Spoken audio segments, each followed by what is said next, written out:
예, 안녕하십니까. 배성민입니다. 자, 그러면은, 지난 시간에 우리가 논쟁의 종류, 예, 그리고 동일률, 배중률, 모순율, 그런 이야기를 좀 했습니다. 예, 그래서, 지난 시간에 했던 것을 간략하게 복습을 하면은, 어,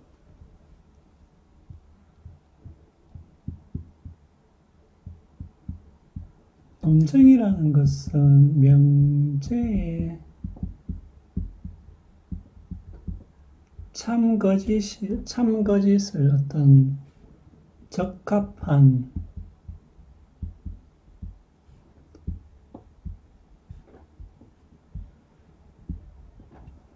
적합한 논거를 들어서 입증하려는 활동이라고, 언어적 활동이라고 이야기를 했습니다. 예. 그래서 논증이라는 것은 어떤 명제의 참이나 거짓 혹은 옳고 그름을 적합한 논거를 들어서 입증하려는 활동인 것이고, 설득이라는 것은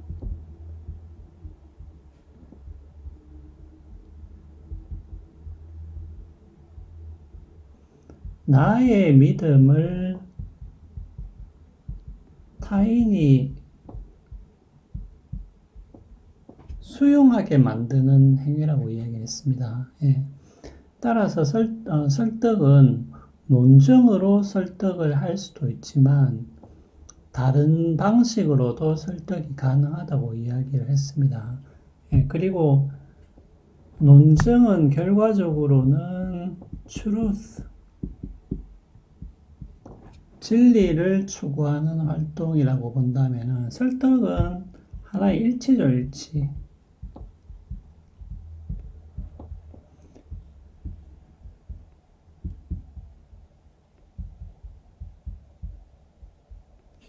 그러니까 나의 믿음이라는 것은 옳을 수도 있고 그럴 수도 있겠죠. 예. 근데 설사 그런 믿음이라고 하더라도 타인이 수용하게 만든다면은 뭡니까? 그냥 설득이 된 것이죠. 예. 따라서 설득의 목적은 진리라기보다도 일치, 나의 믿음을 타인이 수용하게끔 만든다는 의미에서의 일치가 목적이라고 하겠습니다. 자, 요렇게 여러분들이 이제 구별을 해야 되고요. 논증과 설득은. 그 다음에,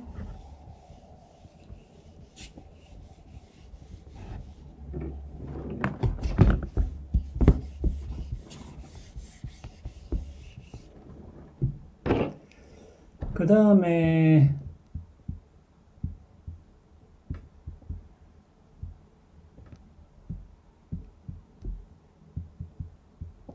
논증은 크게 전제와 결론부로 나누어서 생각을 할 수 있다라고 이야기를 했습니다. 논증의 구조를 파악하는 방식은 뭐 몇 가지가 된다. 그 중에서 가장 일반적인 것은 그냥 전제와 결론으로 나누어서 논증의 구조를 생각하는 것이죠. 결론이라는 것은 궁극적으로 뭡니까? 논증을 통해서 입증하려고 하는 주장인 것이죠. 주장에 해당되는 것이고, 전제라는 것은 이 주장을 지지 혹은 같은 말이라고 했죠. 예, 뒷받침. 그러니까 주장을 지지 혹은 뒷받침하는 명제들의 집합을 전제라고 했습니다. 예.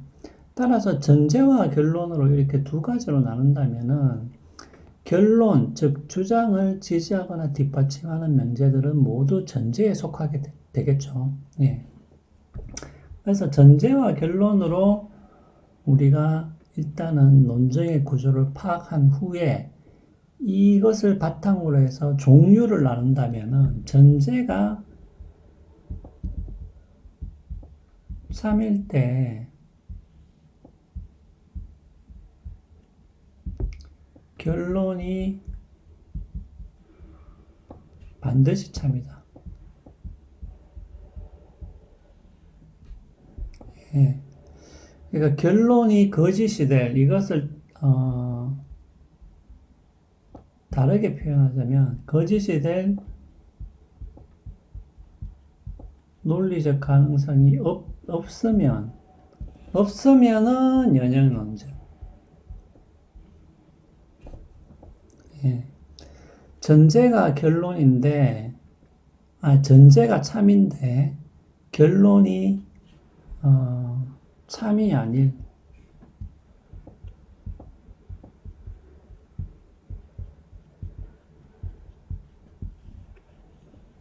그럼 귀납이 되는 것이죠.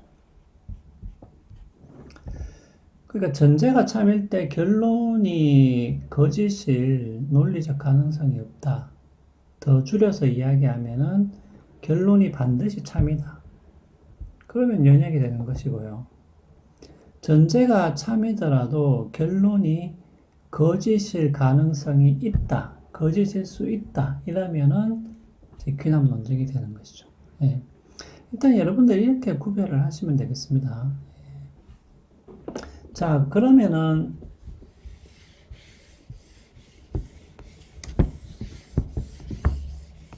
이제 이런 문제가 있을 수 있겠죠. 예를 들면은 그러면 논증이라는 것은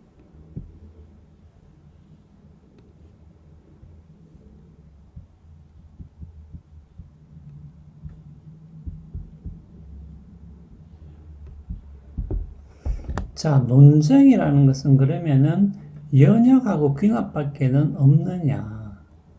그럼 연역도 아니고 귀납도 아닌 어떤 다른 형태의 논증이 있을 수 있느냐. 이런 문제가 생길 수 있겠죠.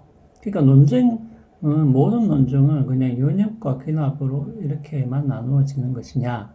아니면은 연역도 아니고 귀납도 아닌 어떤 것이 있느냐. 네, 그렇게 물을 수 있겠죠. 자, 여기서는 일단은 이렇게 여러분들이 알아두시면 되겠습니다. 여기는 그 논란의 여지가 있어요. 예, 여기에서도 굉장히 확실한 결론이 나 있지는 않습니다. 예.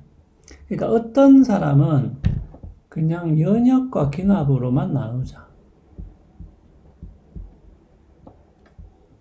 두 종류만 있다라고 생각하자. 라는 사람이 있고요. 두 번째는 아니다.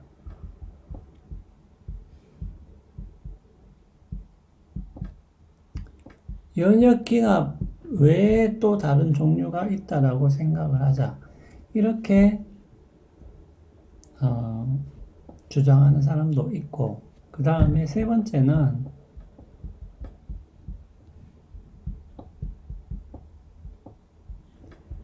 연역과 귀납 이렇게 나누는 것이 과연 의미가 있냐. 실제로 우리가 논리와 비판적 사고 같은 교양 과목을 가르칠 때는 이 두 가지 구분 자체에 지나치게 의존할 필요도 없고 이것을 굳이 가르칠 필요도 없다라고 주장하는 사람도 있습니다. 근데 일단은 이제 이렇게만 이야기를 하겠습니다. 그러니까 지금 우리가 논리와 비판적 사고에서 여러분들한테 전달하는 부분은 분명히 이런 부분이 있어요. 그러니까 연역 논증이라는 것은 전제가 참일 때 결론이 반드시 참여해야 하기 때문에 이런 형태의 논증은 어느 정도 우리가 식별하거나 구별할 수가 있습니다. 그런데 우리가 지금 귀납이라고 가르치는 것은 여섯 가지일 거예요, 아마. 예.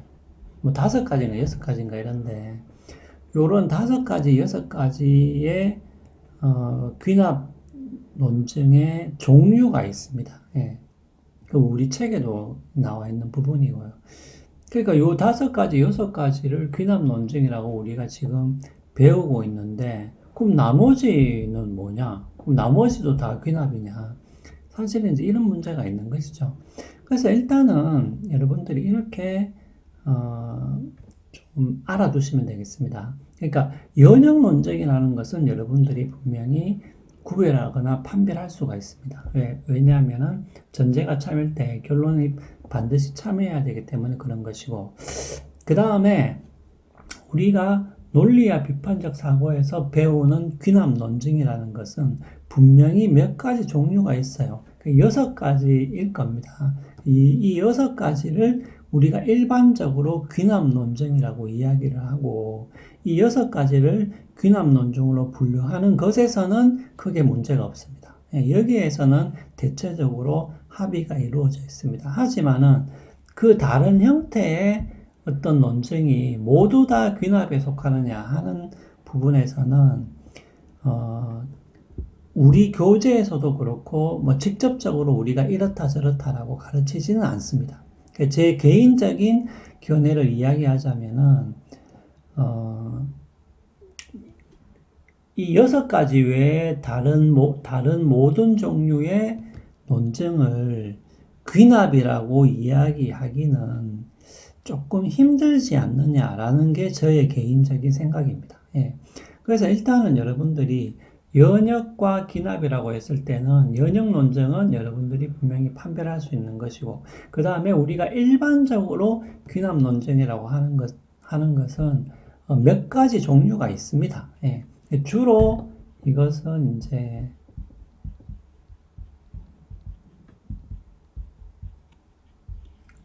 과학적 추론과 상관이 있는 것이 많아요. 예. 그렇다고 해서 귀납 논증이 6가지 종류가 모두 다 또 과학적 추론이냐? 꼭 그런 것은 아닌데, 과학적 추론과 관계되는 것이 많습니다. 예. 그래서 요 6가지는 적어도 귀납 논증이라고 이야기할 수가 있다. 일단 여러분들이 이렇게 기억을 하시면 되겠습니다.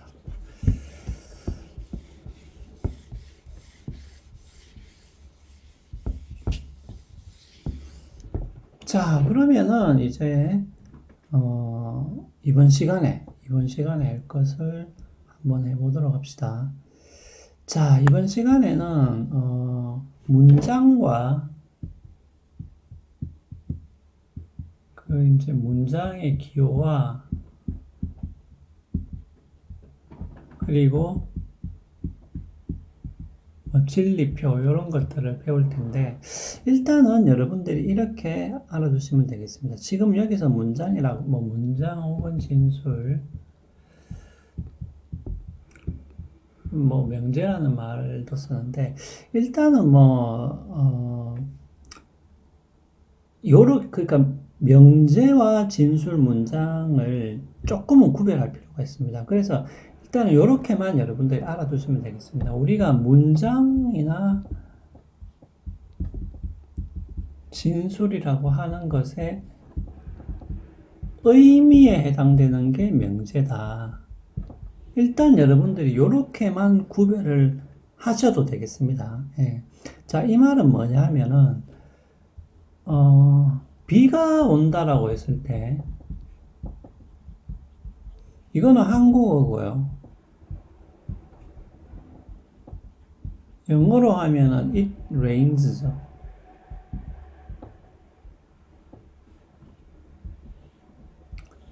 그런데 여러분들이 보시면은 문장과 진술의 차원에서는 비가 온다라는 것과 it rains라는 것은 다르죠. 아니, 다르잖아요.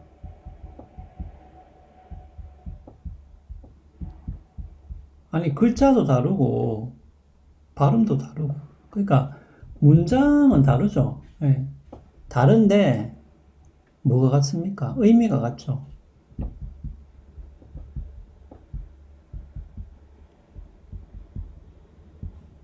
아니, 비가 온다라고 말을 하든 it rains라고 말을 하든 의미는 같잖아요. 맞죠? 예. 아니, 문장은 글씨 자체가 다르잖아요, 지금. 발음도 다르고. 그러니까 문장이나 진술은 다른데 의미에 해당되는 부분은 같죠. 그러니까 요 의미에 해당되는 부분을 보통 명제라고 합니다. 예. 자, 요렇게 구분된다는 것만 여러분들이 알아두시고, 일반적으로 우리가 근데 이제 문장과 진술, 명제라는 것을 거의 그냥 같은 차원에서 같은 의미로 그냥 통상적으로 씁니다. 예, 그래서 일단은 저희 과목에서도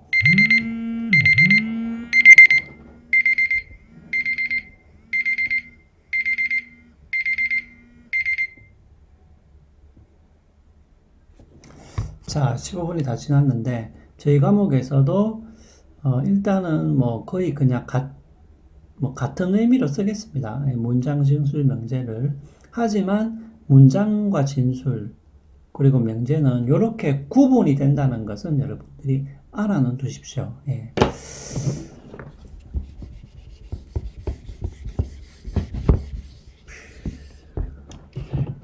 자, 그러면은 바로 이어서 계속 하도록 하겠습니다.